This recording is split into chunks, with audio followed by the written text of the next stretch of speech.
for my half a seat. Out down the road for my half a seat.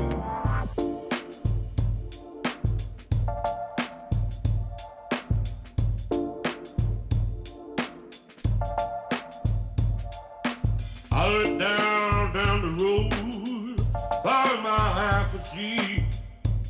Out down the road for my half a seat.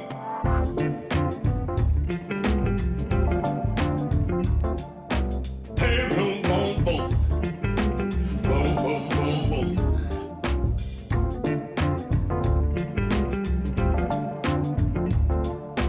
Hey, boom, boom, boom. Boom, boom, boom, boom.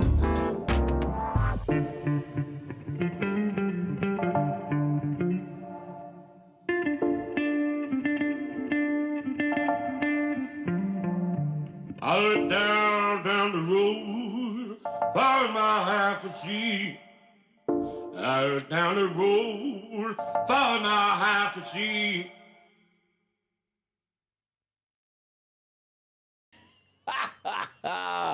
How's it, everybody? And welcome to the Daily Pidgin. My name's Andy Bumatai. And I'm James Money. And if this is the first time you're watching this broadcast, right, we're on the internet side, but we edit out a television show that airs here in Hawaii and in Las Vegas. But this is the internet side. We'll give you fair warning before we go to TV. Right, James? Fair warning is fair. Fair warning. But you know what? We have a special guest today, Yes. and we're really looking forward. This goes all the way to Seattle. Mad Statter, you guys need to carpool if you have to. Please help me welcome Mr. Kermit Apio. How's it, Kermit? Yeah. Hold on. Let's give you the... Please sit down. Sit down. If you don't know Kermit, an amazing stand-up comic. I just saw, by the way, I just watched your dry bar thing. Amazing, right? And Slacky over there with Corey Titterman, right? You guys gig a lot. Yeah. We do. Yeah. Thank you for having me on. I appreciate it. Yeah, you're very welcome. And what's the weather like there? It has rained all week, and I keep telling people, if I want this, I'll move to Seattle. Same thing. Rain. A little bit of sun today, but nobody knew what it was, so everybody was throwing rocks at it.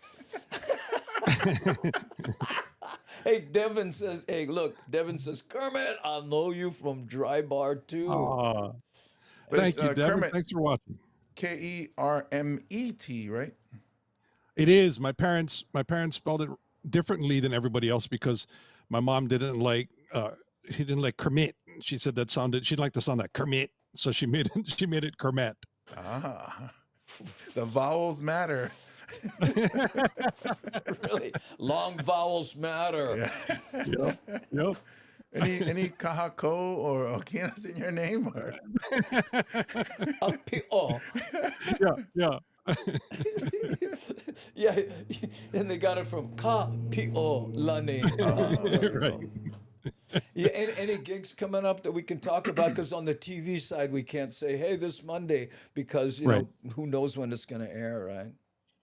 I'm very excited. I'm going to Salt Lake City, Utah, the 15th through the 18th, and I'm working with Brian Regan, who's a very well-known comedian, and he's really popular there. So every show sold out like 2 hours after they put him on sale. Wow. So I'm excited. Yeah, 4 nights at a theater. Each show is sold out. Wow, that's great. And isn't that where they shoot Dry Bar, Utah? Yeah. They shoot them in Provo, which is about 50 miles south of Salt Lake City. But yes, that's where I shot the Dry Bar. Oh, that's great, man. Do you still enjoy the traveling part? Or did you ever? No, I do. I actually do. I do enjoy the traveling part. I mean, you know, Andy, if you don't enjoy the comedy and find some enjoyment in the traveling, comedy gets hard. I've been very lucky. And then, you know, not being able to do it for 16 weeks, or I'm sorry, for 16 months, it really made me appreciate it. So, you know, having that lockdown for such a long time, I realized, I really do like it. I missed it a lot. You know, I remember when I was opening for bands and stuff, you know, and we'd talk about traveling, and they said, we don't get paid to play music. We get paid to travel. The music part is fun. I need to look at it that way because yeah, the travel. I mean, you're in Seattle, so everything's pretty much 3 hours away, right? For Hawaii, everything's like minimum 5-6 hours. Well, what the Yeah. musicians resented, especially with a comic, is, you know, we walk on with a carry-on. This guy's got, you know, a bass and an amp and a, you know, all the chords and all the jazz that he's got to bring with him, you know. And he's like, hey man, hey, this guy actually, Kermit, this guy actually asked me one time, bro, do you mind carrying my sax? Because, you know, you don't carry it. I said, dude, I'm a comic, so I don't have to schlep. No. Right.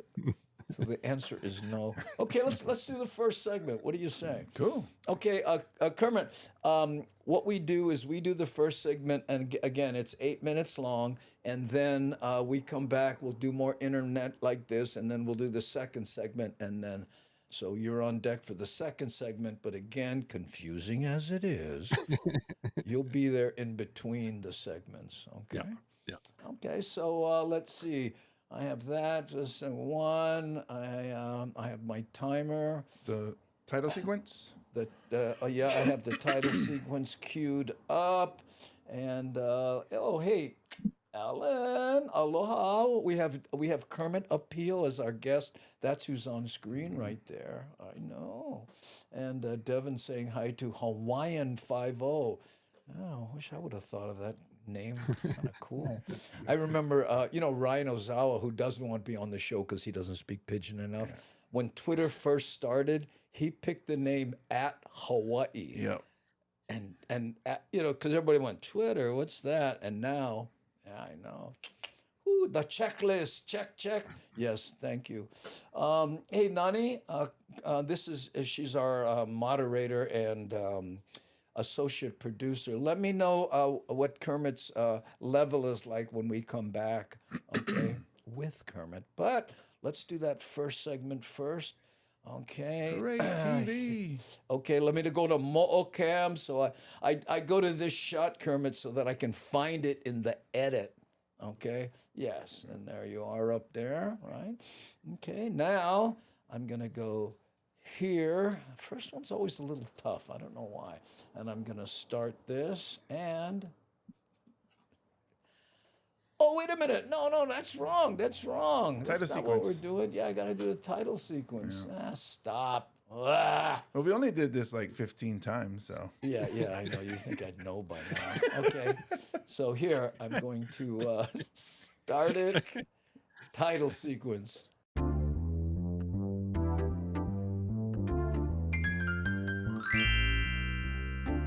Hey, how's it? Like a full-time job. Yeah. Good thing neither of us are working. And then tell me what you have. So it's so funny.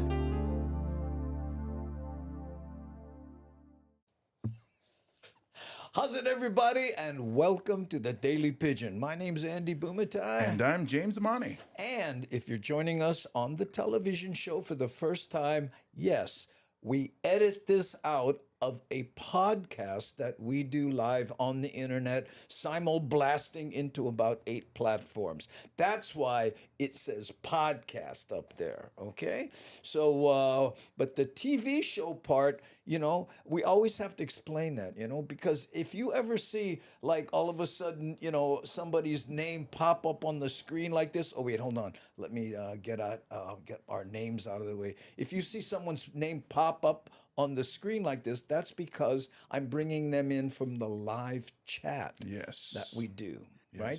3 p.m.? 3 p.m. Hawaii Standard Time on Facebook, YouTube, Twitter, LinkedIn, Twitch, 8 different platforms. I like that. Multi-blasting. Multi-blasting. Yeah, so you can join us live so you can be in this chat room. Yeah, right here. See, this is what the chat looks like, okay? You know, you see all the people here, and you take for instance, here's Darlene S. If I click on her, she ends up on the screen. So that's what's going on when you see that, right?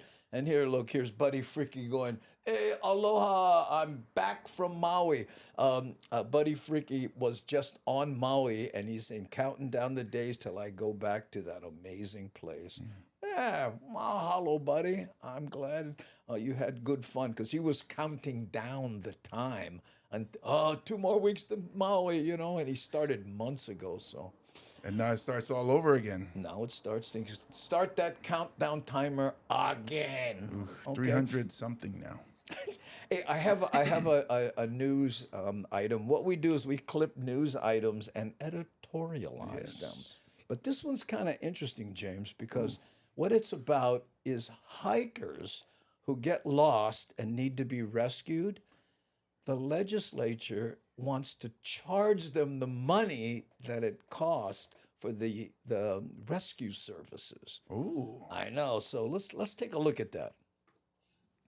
A proposal moving along in the legislature looking to deter hikers from trespassing closed trails or dangerous behaviors on them What a chicken. by having them repay for their search and rescue. You get to keep Our all the emergency chickens you responders, as find. well as the community, they go out there and they risk their own lives to find people Is she that standing on the decide road? to go off the trails. And those signs are there for a reason, because there could be danger on the other side. Signs like these highlighting the trails in green. The proposal says those know, who but- disregard signs like these and go off trailing and are in need of search and rescue may have to pay it back. I wouldn't disagree with that. If you go Look at off this. the I trail love and this. you Listen know to have this to guy. take up resources to get rescued, it's probably fair if it's a trail that the search and rescue teams aren't actively patrolling. One hiker tells me she Actively is noticing more patrolling? people How do you taking do risks that? on trails and going Look at on this. areas not permitted simply to snap a photo for social media. Yeah, There's a I lot of blame people that kind of Instagram. abuse it, and they go off and they do crazy things. So it would be a good thing. Although there is some opposition to this proposal, including this Honolulu doesn't Police cost Chief Joe anything. Logan. Look at this. Part of his testimony to the state Senate's Public Safety Committee says the HPD opposes this bill as there is no existing mechanism to seek reimbursement for these situations. In addition, it may deter We or can't delay bill prompt 'em. notification of first responder agencies by persons who may need to be rescued. That's the talk that we need to have. But you need to have How a much it'll mechanism in cost? place, such as a bill like this, as we have the conversation. Look at this. You know, there's always solutions. We know what the problem is. We got to come up with solutions, and we need to do it This fella together. fell off. The bill is expected to cross over to the House, and Senator DeCoite hoping this bill has a different fate than other similar proposals that have failed in the past. Max Rodriguez, KHON2 News, working for Hawaii. Are you a hiker? Okay, sorry. I don't think. Do I have to answer that? Or should I just leave the show? Yes, only hikers allowed. No, I am definitely not a hiker. Same. In fact, I know my daughter, she loves to go camping, right? And she always says, "Dad, let's go camping." And I said, honey, I just can't go camping, while I'm paying a mortgage. Because it's like practicing to be homeless. I just. Right, and the people out there on the trails. Oh, isn't this wonderful? Wait, look at this. Let's go get an Instagram shot and end up in a helicopter. I don't know, man. Yeah, I wonder how much they would charge. Like, did they say, oh, it costs us this much gas, and there was 7 rescuers, so their hourly rate is this. Well, I don't know. When I was shooting, making films and stuff, a helicopter is $300 an hour, period. And it's probably $500 now because it's been a while since I rented one. But so that's $500, and how long does it take to get up there, to back, and then you have all the people? It's got to be thousands. It's got to be thousands. Thank you if this does pass, because it's another excuse for when people say, hey, you want to go hiking? And I just can't afford it. It's like, Well, not only that, bro. You know that little basket that they drag. Imagine. You said little basket, yeah. Well, it would look like a little coffin. I'm sitting there going, oh, bro, we need the basket extender. We can just double up on the baskets for. Oh, so they're gonna have regular basket and then Samoan basket. They got the Samoan basket. It's like a menu. Okay, what nationality the brother? Oh, Japanese. Oh, it's only 400. Samoan. Ay, sos mere Jose. This one over here, 1,500. We need the 7XL basket to get this guy. How you, Dennis Grau, right there? We've done a lot of shows together. Yeah, I see that. Okay. I don't know if you specifically go against the sign posted and willfully trespass. I feel like there should be consequences. I do too. Yeah, a I little do too. pa'i or sasa, as the Samoans would say. Just a couple cracks, you know. Chapo cracks. You Why you learn. leave the trail? I told Learn. you, follow the chicken. I guess they want some like hiking bouncers or something to keep people on the trail. Uh-oh, you're going to get emails. You're going to get emails. Excuse me, maybe you should stay on the trail because we don't want to give the helicopter more business. What accent is that? I knew you wouldn't recognize it. Folks, thank you for joining us on the Daily Pigeon. We'll be right back with our special guest, Kermit Apio, comic extraordinaire, after this. Woo! It's so funny because you said never to introduce a comic that way. Well, no, for a On live stage. show. Yeah, on stage. For a live show. Yeah. Yeah, Kermit, we were talking about the worst introductions you can have, right? And you get that guy who's, ladies and gentlemen, this comic is going to have you rolling on the floor. He will be the funniest comic you ever saw in your life. Yeah. Ladies, and then you go, oh, bro, no pressure there. Yeah. So anyway, you see how the television part goes. Yeah. Yeah. And we, see, my goal, Kermit, is to do a live podcast on TV with live chat, right? Right. Why no one has done that yet, I don't know. Look at this. Rick says, I must be a hiker. Darlene S. is always telling me to go take a hike. Watch out. I'll play the Rickfoot video. This Howley Tira need one Samoan basket. Oh, here, John. Hey, John W.L. Barry. Don't think we've seen you here before. I think I can hear Kermit chuckling in the background. I sure hope so.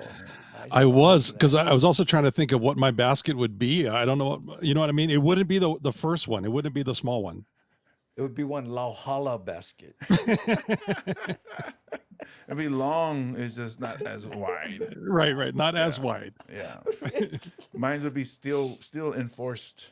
Well, I was watching Mad Statter's show. Mad Statter, who's here, you see her in the chat. She has her Chatter with Statter show. So I was watching it, I think it was yesterday. And she said, did you know the difference between a coffin and a casket? Do you know the difference? No. Okay. A coffin, right, has a lid that comes off that it's like, and a casket has a hinged lid. And not only that, a coffin has that coffin shape, and a casket has that rectangular shape with a hinged lid. Oh.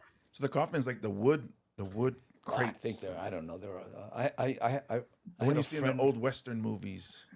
I was responsible for cremating a friend of mine, my best friend, and I go to the coffin place, right? And they said, well, you loved him, so I'm sure you want the rosewood casket for $3,000. And I went, and burn it?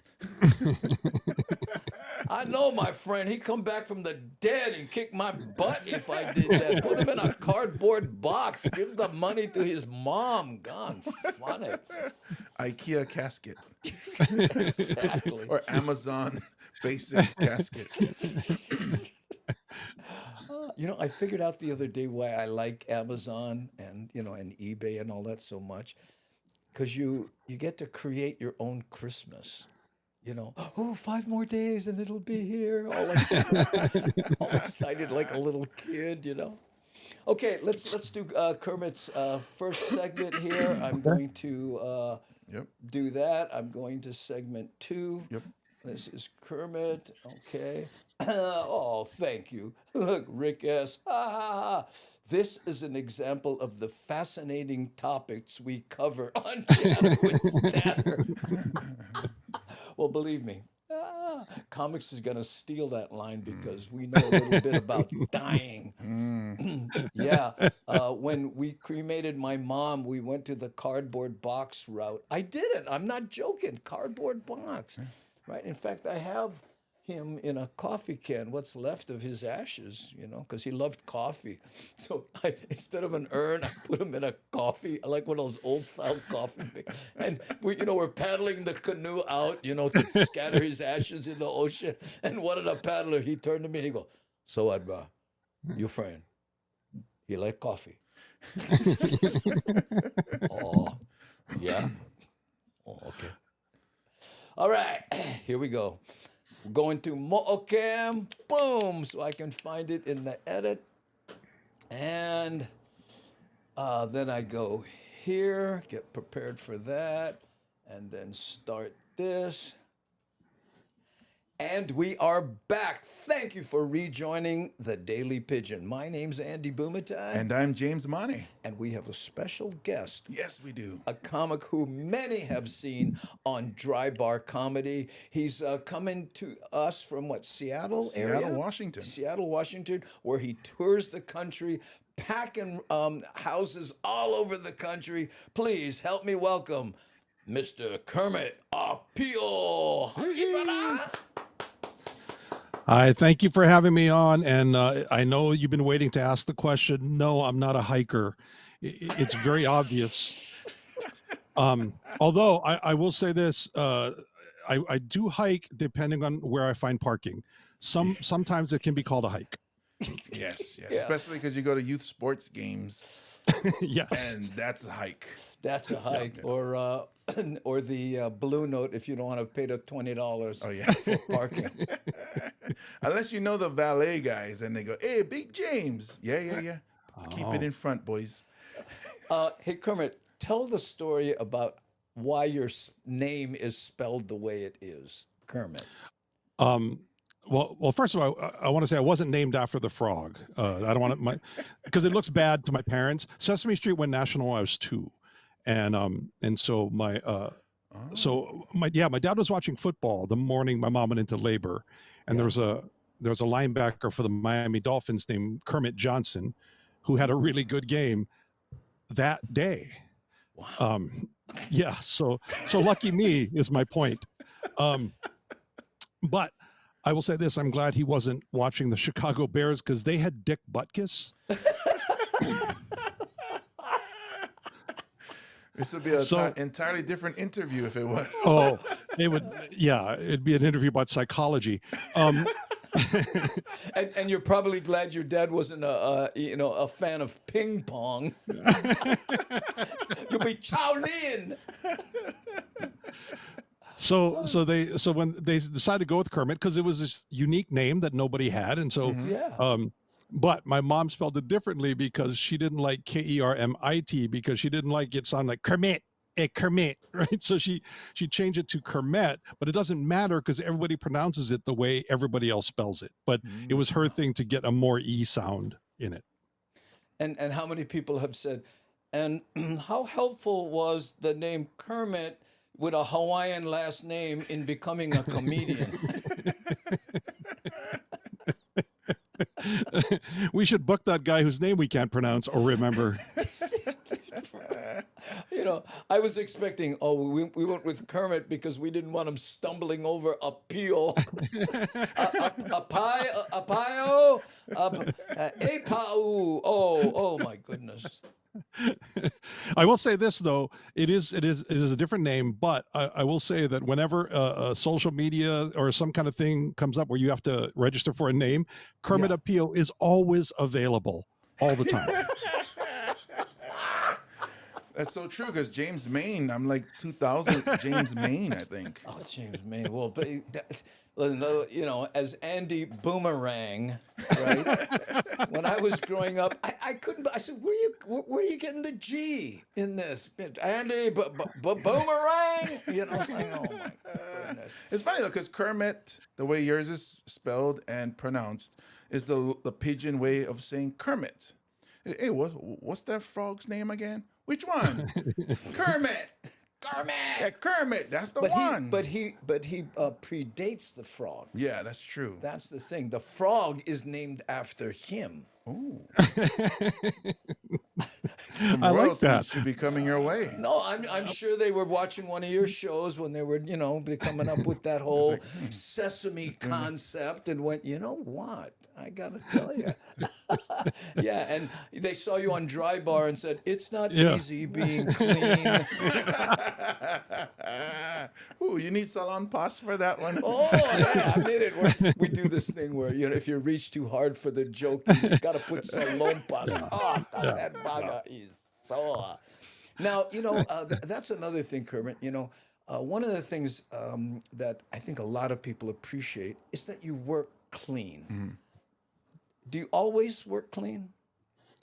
Yeah, you know, it was the thing when I started that I realized comedy was the first thing I ever tried hard at. It was the first thing I ever put any kind of effort into, and I realized that if I allowed myself to use kind of the smoke and mirrors, I would do it. And so I noticed that the comics that I liked, the comics I admired, could do sets on television. That's why I was seeing them, and I thought, well, that must be the way to go then. And then I really enjoyed it because I worked harder on bits than I normally would have. And then I started getting different kinds of work that you don't get if you're not clean. Yeah. And I just thought, well, that helps fill the calendar. So it's just one of those things where it was a way to work. It wasn't like I like all kinds of comedy, no matter, Me you know what I mean? too. Yeah. But I just noticed that for me, just from a work standpoint, it went really well. And then when I years later, when I performed in Hawaii or whatever, family members could come and I wouldn't have to worry, oh, I'm going to say that in front of my grandma or anything like that. You know, even the Dry Bar comedy thing, that's what they're famous for, right? Yeah. Everybody works clean. Yeah. Yeah, absolutely. And it was a great thing to do. And I was in the first batch of comics they recorded. I was in the first season, and they were saying, oh, we're gonna do this, and we're gonna buy Facebook ads, and we're gonna do all these things. And we were like, oh, good luck with that. We've bought Facebook ads. We know what that's like, or and they did it. They found a market, and we have those of us in the first season have some that have, I have one clip that has 24 million hits, which is just insane to think about. But they did what they said they were going to do. Yeah. And they also were right that there's a market for clean comedy. Although, you want to hear something funny? So a lot of the cruise ships now, my cruise ship agent actually had to tell me, hey, it's weird to say this, but you're too clean for cruise ships now, because they want a late show. They want an adult show. I've heard that. I have heard that. Here's my too clean story. Rodney Dangerfield was doing a special, and he came to me and he said, hey, listen, Andy, we want to use you on the special, but you're too clean. You're going to come off like Peter Pan compared to everybody else. Can you add some swear words? And I said, right. Where? He goes, okay, well, sorry. And he went with Sam Kinison instead. Wow. Yeah, so that was bink. Yeah. Wow. Whatever happened to that guy? I'm kidding. Well, he died. He did an impression. He's dead now. I was gonna say. I'm joking. I know. It's so hard not to go to the car crash jokes here. Oh, he went out, had too much to drink, and crashed. I know it was a terrible thing. Yeah, But there is kind Kermit, of we're gonna there's the whole television thing here. I got about 12 seconds left, and I want to say thank you so much for being on the Daily Pidgin, and we will be right back with comic Kermit Appeal after this.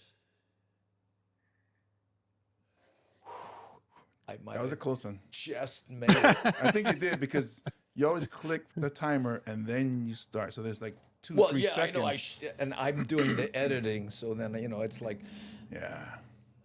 I'm rooting for you. This is a terrible and very esoteric analogy, but when you hang drywall, the tapers hate the hangers. Yeah. Yeah. Am I wrong? You can tell Yep. you work Yep. for. They hate Yeah. him. Oh, look at the way he did that. No.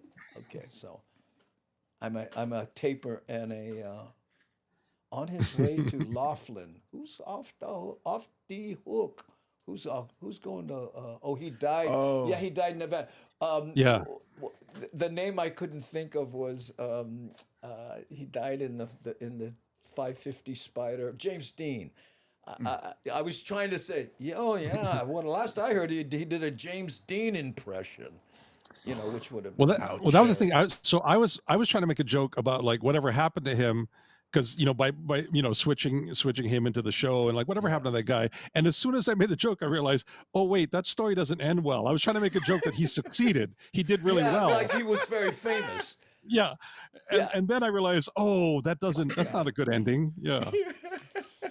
But you know what, man? That's the way he would have wanted to go out. You know, that was in his nature. Okay, I was right there when he was coming up, just before he made it Yeah. and stuff. And Yeah. at the store, they used to put him on dead last because he would clear the rooms and they could pick the glasses up. Remember those days? Yeah, his girlfriend was from Hawaii. No, that was no, she wasn't from Hawaii. That's the Japanese girl. Tatsui, what was her name? I forget her. I don't think she was from Hawaii off the hook. Anyway, okay. Whew, let me reset things here. So I know. So this is. And while you reset that, I'm going to take a drink of this delicious Hawaii volcanic water. Oh my! Yeah. Where did you get that water, James? This comes from the earth under Hawaii. Yeah. Under a volcano? Yes, as the water melts, the snow melts, the water goes down through the Volcano. volcano and the artesian wells. And it ends up in those bottles? Yes, these bottles are 100% recyclable. Oh my goodness. And the water is naturally alkaline. What would be the name of the water again, James? Hawaii volcanic water, naturally alkaline. Please recycle. Be pono. Be pono. Do what's right. And don't spill any on that beautiful shirt of yours. I would never, because this beautiful shirt that I have on is from OahuGolfApparel.com, which is comfortable, light, and stylish. Look at this collar. It's so beautiful. Oh, it is beautiful. And they make it for people my size. This is a 6X shirt. 6X. Yes, and I look amazing. Oahu Golf Apparel. We got to get some money from these people one of these days. I swear. By the way, we actually have some legitimate sponsors.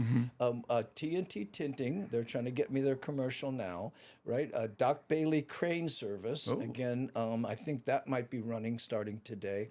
And Aloha Kia, I'm in those commercials. You know a guy. I know a guy, that's the guy right there. So this whole pesky making a living thing, Kermit, I gotta tell you.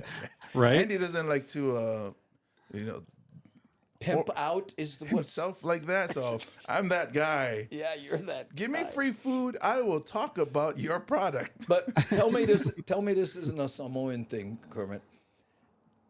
Ask the golf. Samoan. You're asking the Hawaiian guy. That's what I'm saying. No, I'm asking the Hawaiian about the Samoan thing. They saw him on stage and said, "Whoa, there's our 6X model." Yeah. And sent him a bunch of shirts. Yeah. Oh, that's awesome. They said, that's a walking billboard. Let's put our shirts on it. So I either put it on my shirt or I use it to cover my sister's Nissan. Oh, look at this. That water is sold on the strip in Vegas for $10.45. Wow. Well, you know why? Because Vegas, huh? Yeah. Because the time you spend drinking that water, you save $50 because you're not in the casino. And that's how they get you. Yeah. Also because they got to dig it out of the earth. Just from Kauai water, man. Something like that. But I got to say, Kermit, you have a beautiful shirt on yourself.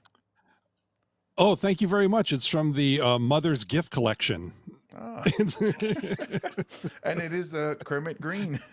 And it comes with a bottle of Mom's spit in case you get anything on yeah, it. You yeah, can get- yeah. You get a little Kleenex with it, and you can rub it. Yeah, there you go. Yeah. If you can Yeah. pry it from Mom's hand because it's there perpetually. All right, let's do segment 3, Yes, sir. right? Okay. Anything you want to talk about that, or you just want to? We can just wing it. I'll follow along. Yeah. There we go. Well, he also does music too, yeah? Yeah. We'll talk about that. That's a good one. Thank you, James. Okay, let's go to Mo'ocam for the edit. Okay, there we go. I just realized I'm wearing the same shirt as the title sequence. Is that right? Well, you got to contact those people. I need more shirts. Please. Please. Okay, now we're here, and let me start this. And we are back, ladies. Oh, I didn't click it. Nope. Okay, here. Oh man, I went miss. Here we go. And we are back, ladies and gentlemen. My name's Andy Bumatai. And I'm James Money. And he's wearing the same shirt as in the title sequence. That's how buttoned up brother is. Yes. I'm telling you right there. And speaking of buttoned up, I don't know how we got our next guest. This brother is, all over the country. In fact, he's on his way to Utah to do some sold out shows. Please help me welcome Comet Kermit. Come on, I can do this. Comet Kermit Appeal. Tongue Hello. twister. Hi, Kermit. It should be pointed out that the shows in Utah aren't sold out because of me. I'm opening for Brian Regan, who's a very well-known comedian. So just full disclosure, I didn't want people to show up at Utah and say, "Oh, you're only doing 20 minutes," and another guy comes out for an hour. You know what I mean? Hey, nobody tells the Kansas City Chiefs, hey, the offensive lineman didn't score any touchdowns. They're part of the team, and you're part of that team that sold out that show. Well, I'm like the water boy, but yes, I'm part of the team. He's part of that too. I gotta tell you, bro. You can take the local brother out of Hawaii, but you cannot take that humble brother out of. That. Who else would do that? Yeah. Thank you. Yes, we're sold out. Get your tickets now. Good seats still available. But no. Yeah. So tell me about how often you get to play the kiho'alo. I've watched your broadcast. You do the slack key. And, sometimes you just, hey, I'm going to rehearse here. You play it loose. How did that come about? Basically during COVID. So, I should back up. When I first started going on the road, my hobby became my job. So I needed a new hobby. And back when I was growing up and going to Iolani, I'd occasionally play guitar, but just strum a few chords. And when I first went on the road, I was in this really scary motel. And Andy, when you first go on the road, some of the hotels, and so I just needed to get out of the motel. So I was walking. Went for a walk, and there was a pawn shop with a guitar for $40. And I thought, Wow. I got to get a new hobby. It was not a good guitar, by the way, but and so I went and bought it. And then I would take the guitar with me on the road just for sanity. So I would. If I just was getting tired of the road or kind of getting frustrated about something, I would just play in the hotel room, and I would bring along, Hawaiian CDs or tapes, and I'd play along. So I started learning how to play. One time, I the club owner picked me up at the airport, and I was carrying this guitar, and it was the first time I'd worked this club, and I get in, and he goes, "Oh crap, you're not one of them damn guitar comics, are you?" Jazz Kaner just went, wait, hold on. Right. I mean, first of all, like guitar comics are really good. There's a bunch of really good ones. But second of all, I love that he felt duped because I sent him a tape that had no music in it, and he was like, "Oh, this guy." But yeah, so I just play it on the road, and then during COVID, during lockdown, I couldn't do comedy. I couldn't go on the road. I couldn't do anything, and so I'd just be playing my guitar. And I saw a friend of mine who just turned on his Facebook Live and started playing. And that's where it started. And now it's every Wednesday at 6 p.m. Pacific time. If I'm not working, if I'm in town, I'll do an hour of music. And man, it's been great because I've played, a a ton more songs than I ever knew, and it's made me a better musician because I got to prepare for them because I don't want to play the same songs every week. Yeah. And it's been an amazing experience, and it's got a really small but very very loyal and kind fan base. And they've developed a drinking game. You're talking about the Hawaiian boy being humble. There's Yeah. a drinking game that's developed, and I'm not kidding. They'll drink if I apologize, make a mistake, or start a song over. And we have drunks wandering the streets Yeah. everywhere in America. So so there are some songs or there are some shows where I'll say, hey, you know, when I'm talking about the song on Facebook, I'll say, hey, you might want to make sure you're at home or have a designated driver because there's some songs that are tricky in the show because but here's Jeff Pace. He says Kermit Apio doesn't just play; he goes into the history and culture of the song. He's amazing. Nice. that's very nice. So I realized that a lot of the people who were watching weren't from Hawaii. Some people knew me from comedy, so they didn't know anything about, you know, the music. So before I do the song, I translate everything that the song says. I do a translation, or if there's a story behind the song that should be known, I talk about that. And so yeah, it's been really fun for me because there are songs that I didn't know as well. Like I know the kind of the translation, but now I've gotten to learn a lot about the song and who wrote it and why. And also I've learned that a lot of Hawaiian songs, they're very naughty. They're not just about the mountains and the valleys. The mountains and the valleys, Well, they they're mean mountains something and else. valleys, but not the ones you're thinking of. Right, exactly. Now, how much of what you play is in the traditional tuning? How much is in open G or, you know, the slack key? I'd say about half and half. Nowadays, you know, after about a year of doing it, I started bringing in more songs that weren't Hawaiian. Just learning to do other songs, and so those I'm using the standard guitar. But I have two guitars on either side of me in the show. One is always in slack key, one is always in standard, so I don't have to tune between the two. Yeah. So they're about half. I always open the show with the slack key. I just kind of play a little bit and talk to people as they enter into the show, and then after a while I'll play a couple of slack key songs. So it always opens on slack key, and then occasionally ukulele. I have I'll do one or two songs on ukulele just about every week. Wow. Look at this here. Ulu Hawaii Live says, oh yeah, Hawaiian music is kind of naughty. Hula mai. I remember looking at a song and I actually said this to myself. I always thought that was a chicken, and I realized. Oh, yeah. So, you know, you and Corey jam a lot, or do you still do that? Yeah, Corey. We did a gig last week it was funny because it was the Sons of Norway, which is, you know, this group that's been in this building for many years and generations, and they hired Corey and I to play Hawaiian music for 2 hours, and it was a blast. Wow. Yeah. You're getting, well, watch out, because if it's no longer your hobby, you have to, you know, all of a sudden you'll be crocheting or something. And Corey's been a great, like, he is an amazing slide key player. He is master level, and so I've learned so much, and I love that. If I'm playing with him, I can just grab the standard tuning guitar and just strum the chords, and I know there's going to be these beautiful fills in there, and play ukulele, and he's there. It's amazing to play with him. It's awesome. Good to have backup, eh? But excuse me, how you make the D? Folks, thank you so much for tuning in to the Daily Pigeon. We have more of Kermit Apio coming up, and there are other selections, I know, but today you might want to hang around. We'll be right back. I clunked my way through that one. You know, Kermit, I didn't have time to do the whole joke, but we do this thing where we say, okay, during the commercial, you might want to check for stuff that's better than this, because I promise you it's out there. You know, but then I thought, I don't want to do that when I have a guest. Yeah.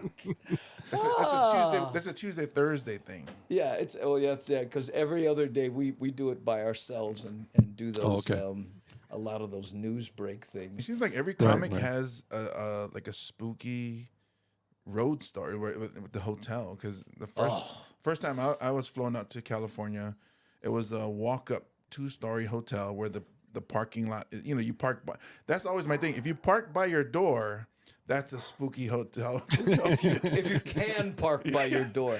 Yeah. Hey, So- when I was on the road with my motorcycle, I would find these cheesy places, with and then I'd open the door and roll my motorcycle in, so I didn't have to worry about getting stolen, And they the maid would come in, and there's this Harley sitting in the middle between two beds, and I'm going, what? Wipe it off, Hey, look at this here. Jim Newberry says, "Hey, Corey was at my holiday today." You know Jim? Jim is a wonderful steel guitar player who, he's really, really good, and he really knows that old sound. He knows what it's supposed to sound like. We did a kanikapila at Kona Kitchen here in Seattle a couple of weeks ago, and I got to sit next to Jim, so I had his little steel amp was next to me, and I got to hear the fills he was putting in. He's Wow. really, really good. Yeah. Okay, here's my trying to learn slack key story. Okay, I don't want to do it on TV, but I'll do it here. So I'm living in an apartment in Makiki, right? And this is before I was even in comedy, right? And there's a Hawaiian guy there that used to park the cars, right? Pure Hawaiian brother sitting there, older man, and I would bring my guitar and sit next to him in the parking lot, and ding, ding, ding, ding, ding, ding. I mean, ding, and I'm practicing, right? So I've been doing this for about 3 or 4 months, sitting next to him, and he's just, get up, park a car, sit back down, okay. So I said, oh man, my finger's sore. He goes, yeah, hard, do that. Well, you play. Oh yeah. Play small kind. Oh, here, give it a shot. Bruh, ding ding ding ding ding ding boom bum ding. He's just ripping, Bruh, I've been here for 4 months struggling. Why didn't you say something? He goes, I never like being near LA.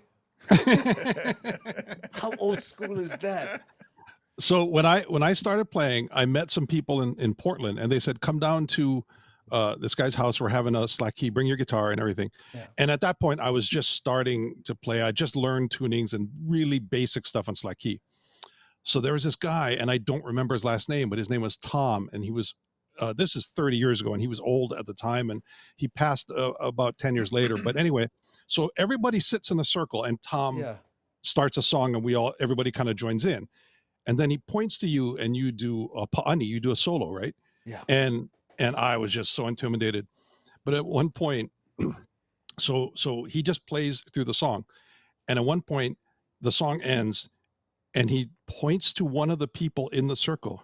Yeah. Because I should say this. So slack key, a big part of it is using your thumb, right? The tunings are so that you use your thumb to do the bass, and right, and the other fingers do the melody, right? And that's really important. So he points to this one guy, and he goes, hey, you're not going to use your thumb. Tune up to regular.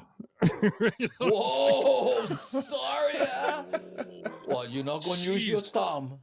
Because he was kind of he was strumming chords, right? And I was thinking, I don't want him to chew me out. I'm gonna try and do this right. Like I was really scared, like he was gonna single me out. So I was really trying to do the thumb thing. And afterwards, I talked to him, and he said, I told him, I said, I'm really new to this. What do I got to do? And he said, don't worry about the other 4 fingers. He said, use your thumb. Just play when you listen to songs. Play along. Just use your thumb. Use your thumb. Work on that first, because that's the basis of slack key. But man, this guy would call you out. That guy at the Chinese parking lot, right? He taught me this bong dung bong dung dung bong dung bong dung dung, and I picked it up and I went, all right. I played it for somebody else. I started playing same thing, newbie, and a guy went, bro, where did you learn that? That's old school. The way I guess they have names for all that stuff, and amazing. Yeah, and that's what they want you to learn old school first, and then you pick up other styles, or learn your own, figure out your own style. But they want you to learn. It's like you learn the old school first, get that bass, figure out what chords go on top of that bass, and then branch from there. And I'm so glad I got to sit in with him about 4 times before he passed away, and never even knew his last name. I just knew a guy named Tom who would teach everybody. Okay. Well, I'll tell this story. I've told it before. The Hammock Jang gangs heard it, but for your benefit, right? I was sitting in one of those round things, right? And there was a bass, a big, full, upright bass sitting there. But the people that were there were like Robert Casanero, Daryl Lupanui, Melvin Lead. I mean, it was like slamming, right? So what I did was, now they're all playing, I pick up this bass and put my ear up against it and really quietly sitting there trying to pick out something that would work, thinking nobody could hear me, right? Like boom, boom, boom, right? And Robert Casamero reaches over, touches me on the shoulder, and I look and he goes,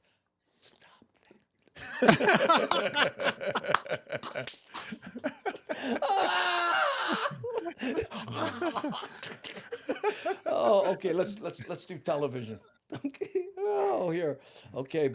Oh, cam, right? And this is segment 4, right? Yep. Segment 4. Okay, we're going here. Oh man. And we start. Oh, folks, let me tell you, you gotta join us on the internet side, 3 p.m. Hawaii Standard Time, weekdays in most social media platforms, so you can see the behind the scenes as we're making this TV show. Because we just had a conversation with our guest Kermit Appeal, and he's talking about how, you know, he needed a new hobby because his hobby became his job, stand-up comic. So he decided to do. Now he's getting good enough at that. Soon, I got a feeling he'll have a crocheting channel. Please help me welcome Kermit Appeal. How's it, Kermit? How's it? Thank you for having me. By the way, I want to say, so you talk about the music. In November, a bunch of really amazing musicians come up and they have the Seattle Slack Key Festival. Oh. So one night, someone asked me, "Hey, there's a dinner at Kona Kitchen. Can you play for maybe an hour and a half, just little dinner music?" And I went, "Yes, absolutely." And I didn't realize it was for the VIPs who would have dinner with the people from the Slack Key Festival. Wow. Yeah, The best players at this thing? Yes, Jeff Peterson, Sonny Lim, like all these sure. people there. I couldn't believe it. And I'm like, oh, this is who I'm playing. And so my friend, I asked him, can you sit in with me and play bass? Yeah. And when I found out what the gig was, I told him, this is like let's say you're at the NBA All-Star game and you're standing in front of all the players and you go, watch me shoot a free throw. Check out my dunk. Oh man, no pressure. How did it go? You know what, the audience was very nice because they're Slack Key fans, right? Sure. So I was playing almost the whole show in Slack Key, and so they were very, very generous. They were very kind, and that sort of. And I'll tell you, Jeff Peterson was so sweet afterwards. But that's just him. He's just a nice guy. He was very Great guy. complimentary, but just a sweet human being. But even I was like, yeah, you don't have to compliment me. I know how I can play, right? And I'm not horrible, but I'm not you guys, you know. But you know what? And I'll bet you they appreciated that you got up there and you did your thing. And it's just like when someone's trying to learn Hawaiian, you don't put them down if their pronunciation is a little off. You appreciate that they're trying to learn. Yeah. And then the fact that people in other cities are still doing Slack Key, you know, that's a good thing too to them, right? Because they know people in Hawaii play, but they don't know how many people in Seattle play or you know, other cities. So. Well, I when I was talking to Robert Casamero, I interviewed him at one point, and he said the Hawaiian culture is almost more robust, you know, amongst the people who have been, you know, migrated, as I like to put it, you know. Well, we miss it, right? It's something that we have to make the effort to see and to be a part of, right? Because when we look outside, it's 35 degrees and raining. It's not, you know what I mean? So for us, it's something that really is important to us, especially to me. You know, when people see your last name, local people, you know, let's say they're in Seattle, they're new there, and they go, "Oh, Appeal, oh, brother, gonna be all local. We go check out some local kind comedy." Did they ever get to the show and go, "Oh, I don't know what happened"? Yes, a little bit because really to some of the more distant relatives, I sound like Game of Thrones to them. You know what I mean? I sound like Jon Snow. And well, so okay, so I was very lucky. I know I'm going to sound name droppy here, but I was very Yeah. lucky to open for Dave Chappelle at Blaisdell Center. Yeah. Um, and I had a great time, but I could definitely feel the first because they're there to see Chappelle, not anybody else, and then I get introduced, right? And they mention that I'm from the area, and there was a beginning part where I kind of realized, especially that front area, that VIP area, where they were like, "Who's it? He's from here, but I don't know who he is, and he doesn't sound like he's from here," and He's basically, Kermit. and so right, so early in the show, I said, "Hey, I was born and raised in Eva Beach, and there was." A bunch of claps way up top, and I said, "Yeah, of course the Eva Beach people are in the highest level, of course, right?" and and then Waiting that to come down. right, trying to sneak down into the 100 level. So it was one of those things where I had to really kind of prove it in a way because I don't speak, and I don't want to, like, there are things where I might, if I'm talking about my dad, I'll speak the way he speaks, but I don't want to force in Pidgin material just to make sure I'm from here, right? Yeah. So you're right, Andy, it is a thing where I do have to kind of prove that I am from there in a way, and I don't mind. I get it, and but it's there. It's definitely there. But you know what? A lot of times, and and James and I, we just did a show, right? We always say in Hawaii, they know you're from here because of the sensitivity you have to the cultures. Like we do Samoan jokes back and forth all the time, but you Right. could do them in a room full of Samoans Right. because and that's the difference I think between the real local comments and the people that come here and go, oh, those Filipinos sure talk funny. Yeah. Yes. Hey, here, Music is Life says, hey, Kermit, have you played in the Wahine D tuning? I have. I don't do a lot in it. I play in Wahine C because it's a good singing for me. I played it. I played the Wahine D, but yeah, I mostly stay in Taro Patch and Wahine C. Look at this. Lida says, I love when locals talk Pidgin but still speak proper English. Well, when we're in Waikiki, James and I, again, we just did it. Sometimes you have to translate for the Pidgin impaired. Yes. Yes. Yeah, you adjust to the And- color and, you know, and- of the room. and like I said, when I do my music show, I know that a lot of people watching the music show on Facebook are not from Hawaii. So it must be kind of weird for the Hawaiians, to hear me like, this next song is about the wonderful flowers of, of Kauai, and here comes Hano Hano Hanale, you know what I mean? It's like, because I don't want to pronounce the Hawaiian words wrong, but by the same token, Yeah. so it's something I kind of dance with a lot. Oh, that's funny. And you'd be amazed at how many people don't know Hawaiians even had a language. Oh, you have your own language? Yeah. Well, you think we made up aloha?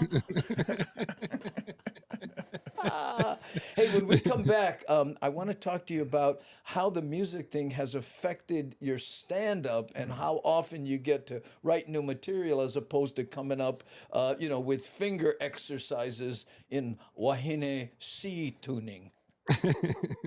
We'll be right back, ladies and gentlemen. We're talking to a comic from Hawaii, now in Seattle, and touring the country, and playing a little slack key on the side. When we come back, thanks for joining us on the Daily Pidgin. Don't go away.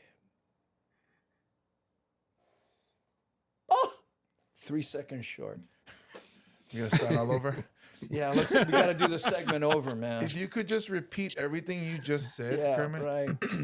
But you have And to start. talk a little slower, Yeah, just right? talk just go like 3 seconds slower in that 8-minute segment. Yeah. Let's start on minute 7:52. Then the timing will be perfect. Ah, look at this here. My phone hates me. I can't spell. Hey, Pualani, this is a spelling-free zone. Okay. Nice. That's right. And as president of Dyslexics Against Acronyms, I want you to know, just no shame, boss them out. Hey, Miko, ni ale? To the max. Aloha. Hey, thank you, Miko. I don't know if I. Oh, there we go. There you go. How's it? Ooh, the auto carrot attack. Yeah, that's what we call the auto. You know, autocorrect. I put what? You having trouble with the auto carrot? And now, The president of the dyslexic club, is that what it is? no, dyslexics against acronyms. Oh, Right. It's like every time I hear about the LGBTQTWXYZ, you know, I lost it, you know. I don't know how many people are in there. He said, hey, Andy, you guys really cracked me up. Can't stop laughing. Oh, mahalo, Ellen.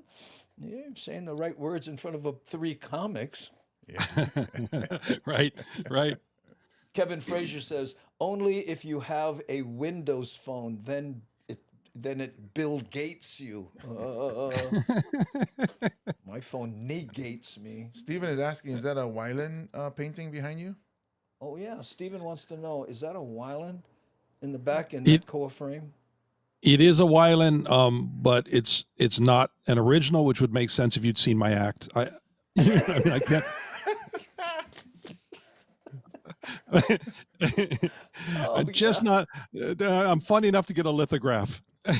You know what? I don't know if you saw this one here. You see this in the background on this Mo'o cam. Those 3 pictures. Those are Robert Lynn Nelson. Same thing. Yeah. Behind the Yeah. monitor. I used to showcase them pretty much, but yeah, same thing. Lithographs because I misclassed that day. Yeah, and this one is nice because below the water is Weiland, and Yeah. above the water is Roy Tabora. And so I love this one. So I don't know if you know Roy. He does waves really well. But Oh, are you're serious? yeah. So he does. Whoa! Let's see. Yeah. Tilt up there. Let me. Okay. There you go. Oh, Shoot, yeah, what am I yeah, doing? We saw it for a second. There. we go. There. So Oh, so- I love his waves are amazing. So they did a series of paintings where Weiland did underneath and he did above, and I'm in love with all of them. And this was my favorite one. Yeah, I remember Roy Tobora. You know, I'll tell you something else though.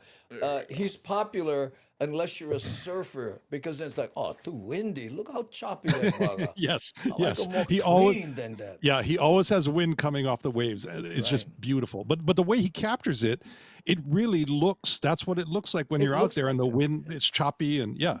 Right. That's exactly how it looks when you go. We'll go eat. Yep. And you go back in the car and go home. Oh, that's my little dog there making a. It's so funny. She used to bark at James so much, and now climbing his lap. Oh, Yeah. Hey, Mitsui Oh, is how asking cute. if you know any good Yuji Okamoto stories from Kona Kitchen. Who? Where's that? Yuji Oh, Mitsui yeah, yeah. 20. Oh, Mitsui 20. Yeah. Kermit, do you have any good Yuji Okimoto stories from Kona Kitchen? I did a movie with him. yes. Oh, that's so awesome. He's the nicest guy. So the first time we when they opened, my wife and I were just dating, and I said, "There's a new place called Kona Kitchen. Let's go check it out." And so we went there to eat, and on the walls had a lot of like Karate Movie Kid. posters. Yeah. Big Trouble in Little China. I'm like, oh, this Yeah. is cool. They, everything, and so we kind of ordered, and I was kind of walking around looking at it, and there's Yuji at the bar. I'm like, oh my god! So I went and sat down by my wife, right, and I said, I know why the posters are up. That's the guy from the movie. That's From all that's- these movies. Yes, from those movies, right? And I was trying to figure out. Uh-oh. Did he freeze up? Oh no. Uh-oh. What to do? Oh, there he and, is. Wait, and hold on. Look, Are you guys still this there? is the non-internet part, right? I mean, this The is the internet part, yeah. non-TV part. Correct. Oh, there he is. He's coming. Oh, no. Yeah, What happened? you're kind of Your signal kind of cut out for a second. yeah. You're kind of you're really jerky. And you know what I think it is? Anytime you try to talk about food on this channel, everybody starts, wait a minute. Hey, Kermit, can you hear me? Can you hear me, Kermit? Oh no, that's not good. Okay, you know what, Kermit? um, can you hear me? Okay, Kermit can't hear us. Ooh, okay, let's let it sit for a while here. And Lida says, "Ooh, see," and Oh, he cut out. He's probably gonna try to yeah, he's come gonna back he in. probably try to come back in. Yeah, there he is. Let's try. What a guy, Kermit. You there? I am back. Sorry Yeah, about yeah. that. I think that was my end.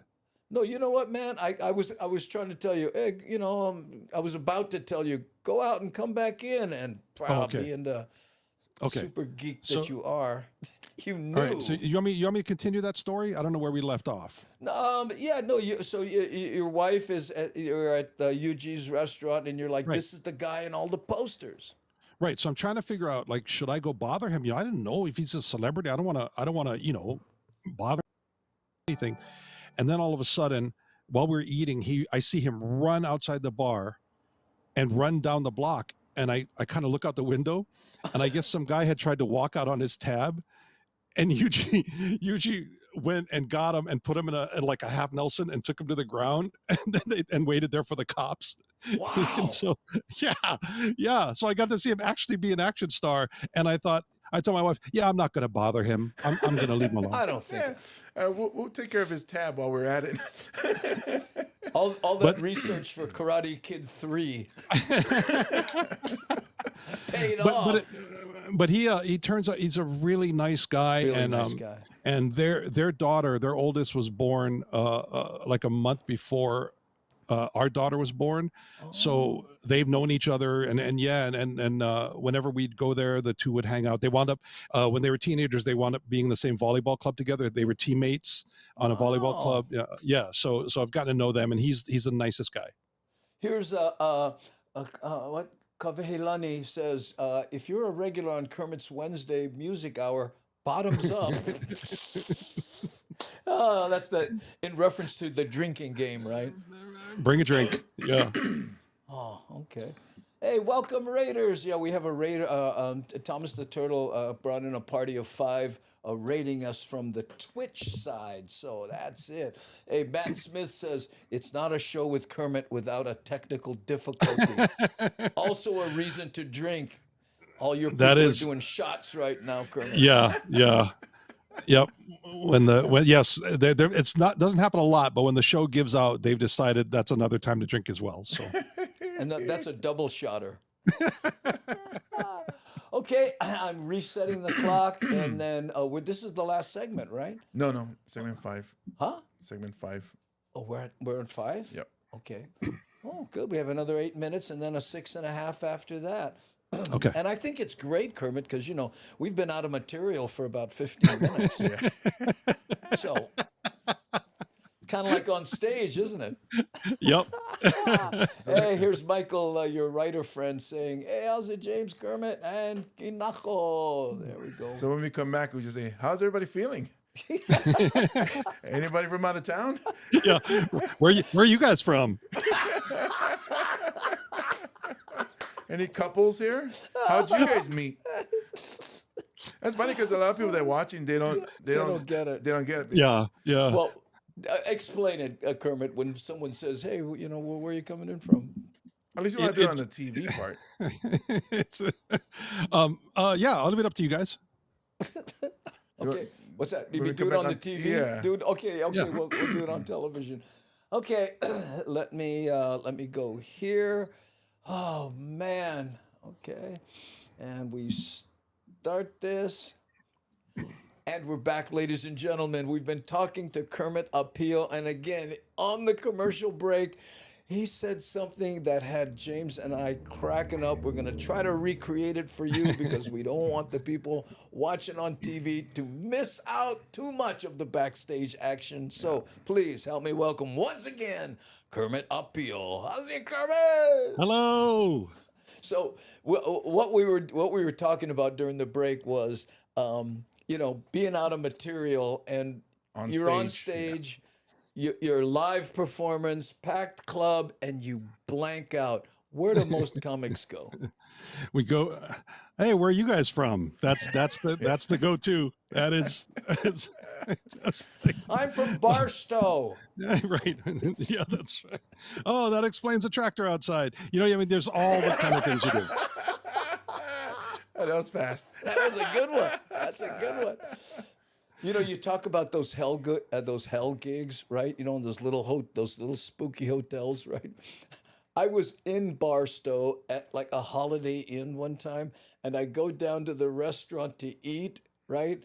And right in the middle of dinner, all of a sudden the lights drop. And the stage lights up. I'm like, what the heck? And now, ladies and gentlemen, the Filipino Elvis. And this guy gets up there and starts doing Elvis tunes in that strongest man. Filipino accent ever. I almost fell on the. And now, supposed to end is near, and we have paced our final curtain. I'm like, I lost it. Amazing. Oh, love me tender. What was? Give me an example of a gig that stands out in your mind. With oh man, I gotta get an agent. Well, with what we're talking about, so one time I was doing this gig, and I maybe had at that point 20 to 25 minutes, and I was doing this gig at a bar off the side of the. It was a lobby bar inside of a Quality Inn, and and right off the freeway, right, and so there was about 8 people, but 2 of them were sitting at the bar, not facing the show. Yeah. And the other 6 didn't really know there was comedy. So it's kind of just one of those things where they turn down the lights and they say, hey, we got a big comedy show, please welcome. And so I'm in front of essentially 6 people. And in those gigs, you don't hear laughter, so the material goes quicker, right? So you're trying to make sure you can still do the 25, because if you don't make it to the 25 window, you don't get paid. So you're trying to, So you try not to burn materials. About 15 minutes in, I'm doing the hey, where are you guys from? And I'm not good enough at that point. Right, exactly. It doesn't matter, right? Because I don't have anything to say about it, right? And I'm trying to riff. I'm not doing very well. So I get to my 25, I'm about to close, and the bar manager, he's going like this to me, stretch. Because Why? and I said, stretch, I go, you want to see more of what's been happening for the last 25 minutes? And he goes, Oh my god. and then the funny thing more? is the funny thing is he's trying to do it in signals so as not to let the audience, there's 6 people, just yell out whatever you have to say, really. Exactly.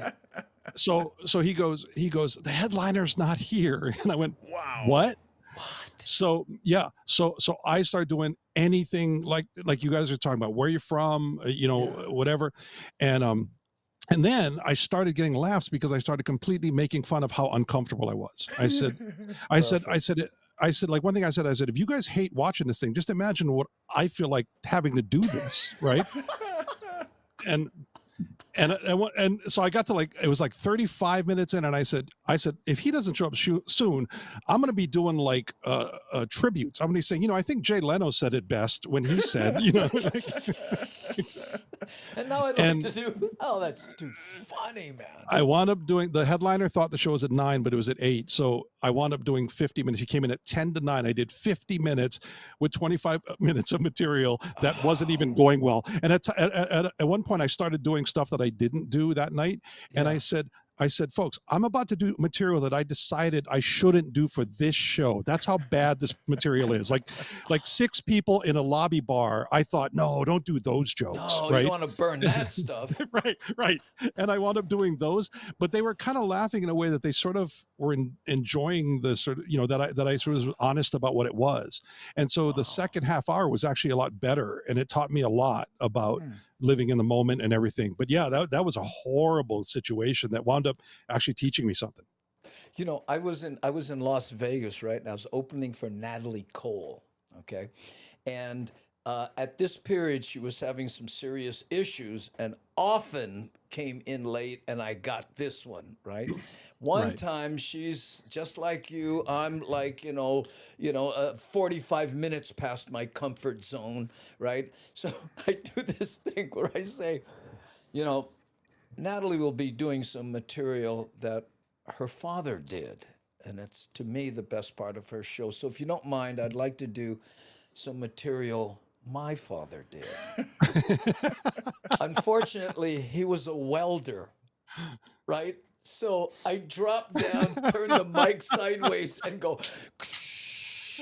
on the thing. The band is falling out of their chairs, but it's one of those things where the audience is like, "What the heck is this?" I just, oh my Well, God. well, I got to say that, I remember one time getting to share stories with you like this and hearing you tell these kind of stories that were similar to situations I had.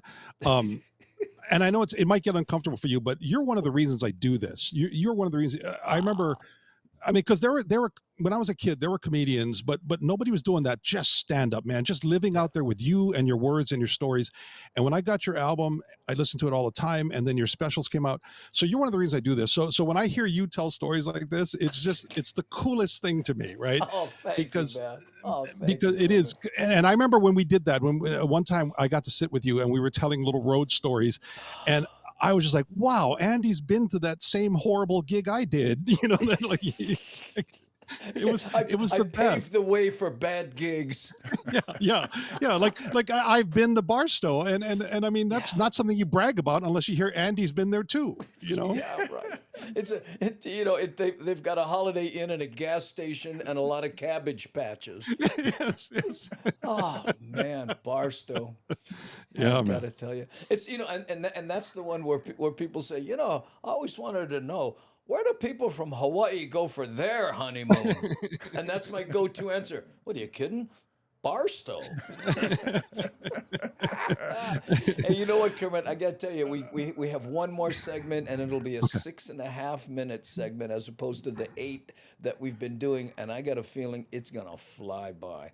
Thanks again for being here. Ladies and gentlemen, don't go away. We've got more of Kermit Appeal coming back after this. Okay, Kermit? Let's see your shaka, bro. There we go. Whoa, me. Don't go away.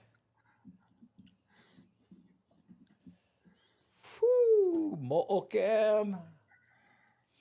There we go. Ooh. Smile for the camera. Yes, smile. There you go. Look at her. Oh, look at her down there. Oh, she found a more comfortable lap. Get more meat. That's why I got all these thighs over here. Oh, Devin, I saw that on SNL. Hysterical. What's that? Oh, Manny Lagarde. Aloha, Manny. Welcome to the chat. Hey, Manny, how you, brother? Speaking of the legends right there. Musicians in the house. Let's get nervous. Right. Oh, okay. Oh, that was awesome. You guys do the shaka at the same time. We rehearsrsed that. That whole... There's a button that he presses and it just shocks us all. Bang! Yeah, that's right. It's like, that's how it goes. Right? Like, bang! Yeah. James told me if you don't do it right, it's gonna hurt. He told me that before we came on. It's funny. We look up to both of you as far as comics, but also I talked to Kermit about him being a dad and his kids playing in sports. So my daughter also plays in sports, and I told him, look up to you and I watch how you do your comedy, you do your music, but you're always there for the events, for the sports, and always supporting the kids. And it's funny because I was lucky enough to be able to take my daughter on one of the road trips for comedy. What? Yeah, and what did she do to deserve that? Clean your room or you're going on the road with me. It was Hasn't she been through enough? Haven't she? Well, here's the funny part. So we went to Burbank, and it was one of those you park in front of your hotel. Yeah. Oh my goodness. So, and then when we parked, there was a guy standing in front of his room, and it was like 7 p.m. It's getting dark, and the window's coming out of his room, and the dude is dressed like Sons of Anarchy. And my daughter just stops. We're getting the luggage out of the car, and she just stops, and she's like, "Dad, I'm scared." I'm like, "What?" And I look up, and I see him, and he's just standing there, just staring into the parking lot at us. Yeah. And I'm like, "What are you scared for?" He's like, "That guy looks like trouble." And I was like, "Look who you with." Like, you're scared of that guy, but you're not scared of me? You're not scared of me. He's scared of me. you know that whole biker thing, right? When I was playing clubs on my and riding my motorcycle in between clubs, right? So I would stay in flea bags, right? So I'm in Oakland on Olympia Avenue. You know where that is? That's that evil innocent. And while I'm checking in, there's a drive-by shooting. Bam, bam, bam, bam, right outside, and I'm like, whoa. The guy checking me in hardly looks up. Yeah, okay, because we're inside, right? I went, whoa.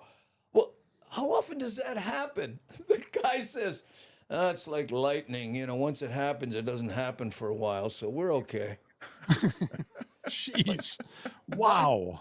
Yeah, and then I say, and I'm all bikered out, right? Because my jacket and stuff. So I said, okay, listen, man, I don't spend a lot of time here in Oakland.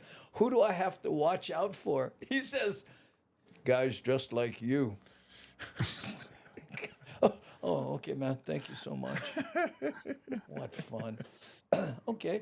Let's see here. Michael CEO. This is a writer here, so that's why it's so long. What would be the one thing that's missing from today's comedians, if anything, versus the old guys like Dean Martin, Rodney Dangerfield? What has changed? Well, that's an interesting. Well, I don't know that Kermit's been around since that era. Dean Martin. I'm sure you study the old comics, though, right, Kermit? Yeah, absolutely. I'm a big fan of comedy and its history. So yeah. Yeah. So what would you say is one of the things that's missing from today's comedians? Missing. That's an interesting word. Well, I wouldn't say it's missing, but one of the things I will say is that the pause is gone, just because there's so much competition for people's eyes, right? You can't pause. Like, there will not be another Jack Benny where he would give a punchline and slowly look at the camera. Seconds. Yeah. And he would look at the camera and just stare at it, and you could feel the audience laugh and then laugh again, like another bigger laugh, right? And he would do something like this, and it would just kill. That can't happen anymore. And it's understandable, because there's so much competition to keep people's attention, right? I mean, if you're on a TV show, that's the one thing. Your face is the one thing they're showing to millions. Let's talk about this on television, because that's a great subject, okay? And then in 6 minutes. So, Michael, we're going to bring your question back up, and let's do that, because 6:30. Yeah. Let me do this. Stop and then first. Yeah, click stop first. Stop. Okay, I got to change it to 6:30. Hold on. That's a great topic, because again. That's a big point that you always bring up to me. Yep, it's the okay. Wait, hold on, wait. And then watch on TV. I'm gonna change it to people don't wear ties. That's gonna be my new answer. There isn't enough coffee. They don't drink enough coffee. Nobody smokes cigarettes on TV anymore. Yeah. Remember when everyone smoked? Man, you couldn't. Carson had that. He'd smoke. Oh. Anyway, okay. Let's see. Now this is 6. Yep. Okay. So I'm going to. By the way, internet people, thank you so much for putting up all with this backstage stuff. I know. We used to just voila with the chat, and now we're making TV. So appreciate it. Thanks. Yeah. Okay. Here we go. Start the timer. And we're back, ladies and gentlemen. We're talking to Kermit Appeal. And again, during the break, a subject came up. What about the old comics compared to the new comics? And I'm going to bring in Kermit Appeal. And then I want to bring up Michael Seal's comment. He says, what would be the one thing missing from today's comedians versus the old guys like Dean Martin, Richard Pryor, Rodney Dangerfield? What has changed since then, in your opinion, Kermit? In my opinion, it's just the pause, just waiting for that punchline, or holding a look or a mug for the audience. That's gone. And I get it, because nowadays you got to compete for clicks. There's so many other things people could be watching, whether it's TV or on their phone or whatever. So comics don't pause anymore. But yeah, the old Jack Benny, the look, the hold, the look at the camera, the little motion, and you could feel the audience. He could get 2-3 laughs off of one punchline just by holding that look or that face. That will not happen anymore. There's no more pausing. And not that it's bad. it's the way things have gone, and it's a natural progression. But man, when you watch the old comics, even Sid Caesar, as manic as he was, he could hold a look, right? And they're just, but back then there were only 3 networks, and so you weren't competing with too many people, right? So it's not going to happen anymore. But I think the pauses I miss a lot. And social media has a lot to do with shortening people's attention spans. I heard a story of George Burns, right? And someone says, you got to pause more. And he goes, yeah, I know, but I'm up there and I'm nervous. I'm doing my act. And the guy hands him a cigar and says, go on with a lit cigar. After you tell your joke, take a big old hit. And that became his shtick. Wow. The cigar. And that happens, in my not so humble opinion, to people, comics who go, I got to make a living. I'll be a radio personality, a DJ. And then they get into that silence is bad mentality. No dead air. No dead air. Right. I was in a station one time and there was a big red light. And when there was dead air, it would flash. To remind you should be always talking, Right. Yeah. Right. I have a thing where I have a couple of times where I actually act out a punchline without words. And I love doing it because it's just something you don't see much anymore, but it's fun to just hold that take or that look on the punchline, and like I have a bit where I talk about when I was single, I asked a bank teller out. And, and then I realized I just asked someone out who's looking at a computer view of my financial situation. Right. and I just kind of do this.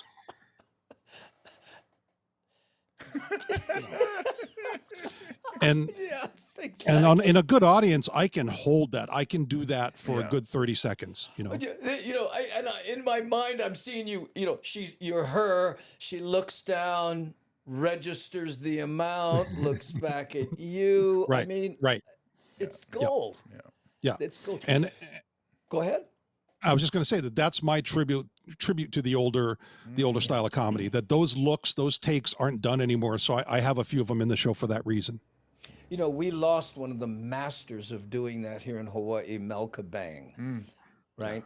I mean, I don't know if you've ever worked with Mel, but he does this thing where he does the Jack Benny where he looks, and especially if he's on stage and somebody walks in late, all he has to do is stare at him, and it's good for a minute and a half of what's he gonna say, you know?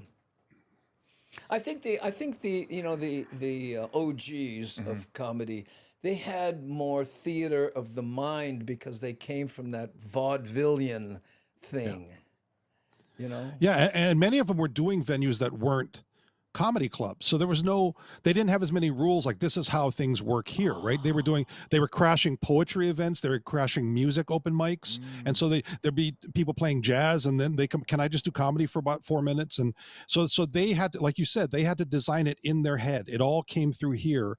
It wasn't like, in comedy clubs, this is how we do things.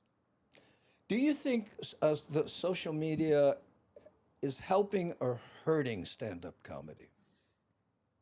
Both. I think that it's helping in that you don't have to be in LA or New York to get a following. You can build a following, and comedy clubs will hire you because you can get people in their seats, and you've never lived in LA or New York. So that's a big difference. It's hurting in that there's so much out there. There's so much people putting their open mic sets. Look, I don't want my first 20 years of sets being seen by anybody. You know what I mean? Yeah. And you just burn it. Yeah, exactly. Comedy is a constant work in progress. It's never finished. Every joke can someday have another tag or a better punchline or a different way to go. So I don't want people to see my open mic jokes. But now all your sets are up there constantly because you need to get people to watch you. So so I think and there's other ways we could go on either side of that, but I think it's both hurt and helped. Kermit, I wish we had another 8 minutes to just rap about this stuff. It's just so interesting to me. And again, I'm a student of stand-up comedy like you are, like James is. Yep. I got to tell you, one more time, is there anywhere you're going to be in Utah soon? Yep, I'll be in Utah the 15th through the 18th, and then I'll be in Wisconsin on the 24th and 25th. March? And yep, of March. Yeah. Okay. Well, I hope this show makes it to TV in time to help you out a little bit. Thanks for being here, Kermit. Really appreciate it. Thanks so much for having. I love you both, and so I really, really was looking forward to this, and I can't thank you guys enough. Aloha, my friend. Thank you. Thank you, bro. Kermit has helped me, but he doesn't want to take credit for it. What's that? He's helped me with getting. So I promise not to say, but it helped me get in a big show. Yeah. And he keeps saying, don't tell other people that he helped me. No. No, and I just want to say I love you for that, and then also even ask for advice too. Kermit has helped me a lot. I appreciate that. And I'm going to go ahead and say what it is, because so Chappelle asked me to do the dates in Hawaii. I couldn't do some of them. I did 2 of the Maui shows, and then I did the Blaisdell show. Mm-hmm. The day after that, I had to fly out. So they asked me for a recommendation, and the recommendation I gave them was James, and he got to open for Chappelle, and I was 3 shows, thrilled. yeah. I was thrilled. So he went back. He went over to Maui and did the Performing Arts Center, which is a great venue. Oh, we'll be there. We're going to be there toward the end of the month. Oh, that's awesome. Yeah, it'll be Frank DeLima, Augie Tolba, and myself in the what big a room. show! Yeah, what a show! Fun. Well, I the reason I wanted to say what the gig was is because what should be known is that they got back to me and said that James did a really good job, and Dave was thankful for the recommendation. So there's Corey saying, Kermit, give on. Yeah, because I still keep in touch with Jeff Wills, and he's still he's you need any tickets for any shows coming to Hawaii? I'm like, I don't want to be that guy, just only hitting up for tickets, but it helped me out a lot. And even the advice you gave me, where he's like, you come out and you say, look, they put a local boy up on stage, and that really helped my confidence going into the show, because the crowd cheered for that, and then just getting that, got that, broke the glass, and then all of a sudden, here we go, let's rock it. And I'm going to embarrass James again. I've done this a couple times recently, but he likes to embarrass me. And I felt the same way working with you, Kermit. When you see people coming up and they're just starting and stuff, and then they're starting to get their sea legs, and all of a sudden, I got a chance to work with them at the Blue Note recently, right? And this happened between you and I one time. You're like the proud uncle watching. Oh, look, I remember him when he first, and all of a sudden he's killing so bad you're nervous. Have you put up with that at all? I mean, has that come up in your life? Oh, absolutely. So a friend of mine who you've actually worked with, was a long time ago. His son started doing it, right? And so I hopped down to the open mic after he'd been doing it for about 3 months, and this is before I had kids, and so this kid I've known since he was 7 years old, was now 22 and trying comedy. And before his set, I was pacing back and forth. My stomach hurt, and I said to my buddy, I go, "What is happening? I can't sit still. I can't sit down." And he goes, "Oh, you're experiencing what dads feel every day." And I didn't understand it, but I was so worried, because I know how hard open mic is, and I know how bad they can suck, and I didn't want this kid to bomb. And I realized that I was exactly what you said, man. I was going, I was just so worried for him, and he had a good set, and he's still doing comedy now. He's doing really well. He's in New York City, and I'm so proud of the kid. I say kid, he's in his 30s now, but he's doing great. Hey, Darlene S. wants to know where you're going to be in Wisconsin. It's oh boy, Wisconsin Rapids, and I think it's called Benton or something. I have it. It's on my Facebook. I put a March schedule up there. So, thank you for asking. I really appreciate it. There you go. Oh, and Keone Nunes right there, Kermit. Are you related to Saul? Yes, we call him Uncle Bully, but my Uncle Solomon is an amazing artisan. He's got pieces at Bishop Museum. He does bowls. He did this. This is our family hook. Nice. He did this for me like 20 years ago or over 20 years ago. He does bowls. He does Hawaiian weapons. He does. He's done the feather things that the warriors have. He does spears. He's an amazing craftsman. And for a long time, every Wednesday he would be in front of at the Bishop Museum out in the lawn there, making things and talking to tourists and showing them how they do things. Yeah, my Uncle Bully is incredible. But Solomon Apio, and he has stuff in the Bishop Museum. He's traveled through the South Pacific, showcasing his art and giving lectures. He's an amazing guy, and his sons Alani and Puna, they both are good at those things too. Alani does amazing. He's doing some amazing bowls and everything too. So yeah. I'm so glad you mentioned my Uncle Bully. He's awesome. Do you know Keone Nunes? I don't. Does the traditional tattooing, the Hawaiian style with the stick and the hit and stuff. Recently did Jason Momoa's tattoos on his side. Internationally known from Waianae, but he lives in Thailand now, but goes all over. And, not only is a Hawaiian historian, but one of the people who have perpetuated that tapping art of the Hawaiian tattooing. That's awesome. I've always wondered, does that hurt 1,000 times more than regular tattooing? No, it does not. We had a long discussion about that. Done right in the right hands, it does not hurt more. It does not take longer. And just like any, like the machine ones, there's certain areas that are more sensitive than others, but not. He's got some.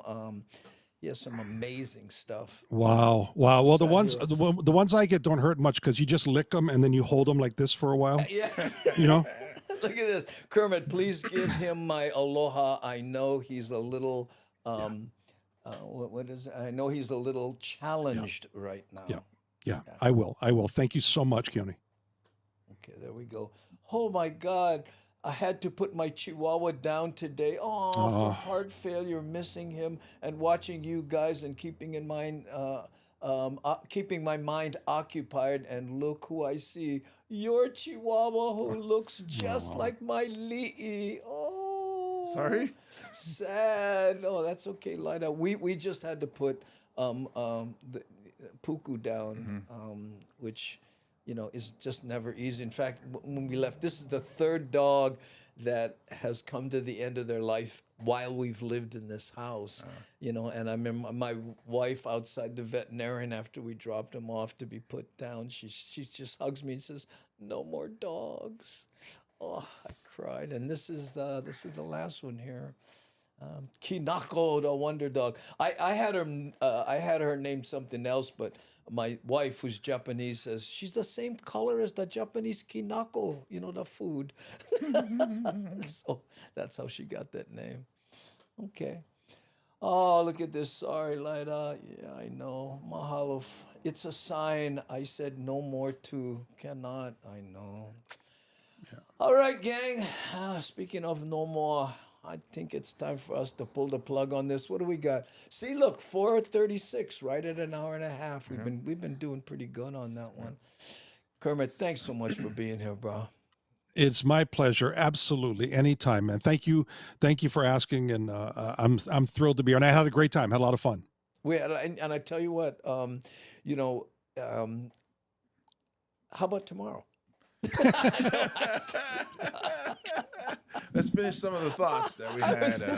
That's one of the thoughts, because nobody else wants to be on this show.